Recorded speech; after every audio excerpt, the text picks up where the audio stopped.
వాళ్ళిద్దరూ భార్యాభర్తలు.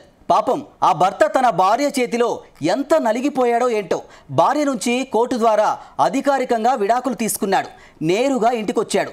ఇంటికి వస్తూ 40 లీటర్ల పాలు కొనుగోలు చేశాడు. ఇంటికి రావడంతోనే పాలతో స్నానం చేశాడు. దరిద్రం పోయింది అంటూ సంబురాలు చేసుకున్నాడు. ఈ వీడియో ఇప్పుడు నెట్టింట వైరల్గా మారింది. అస్సాంలోని నల్బడి జిల్లాకు చెందిన సదరు భర్త పేరు మాణిక్ అలీ. అసలు ఎందుకింత సంతోషమని అడిగితే తన భార్యకు ఓ ప్రియుడు ఉన్నాడని, తనతో వివాహమై ఓ బిడ్డ పుట్టినా కూడా ఆమె తన లవర్తో సంబంధం కొనసాగించిందని ఆరోపించాడు. తన బిడ్డను వదిలేసి ప్రియుడితో వెళ్ళిపోయిందని చెప్పాడు.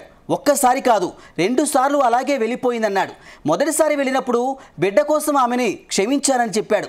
మళ్ళీ అదే తప్పు చేయడంతో భరించలేక విడాకులు తీసుకున్నానని వివరించాడు. విడాకులు పొందాక కొత్త జన్మ ఎత్తినట్లుగా ఉందని, కొత్త జీవితం ప్రారంభానికి గుర్తుగా పాలతో స్నానం చేశానని మాణిక్ అలీ చెప్పాడు. ఇక చాలామంది మాణిక్ అలీ నిర్ణయాన్ని అభినందిస్తున్నారు. నువ్వు బతికిపోయావరా పో అంటూ కామెంట్లు చేస్తున్నారు.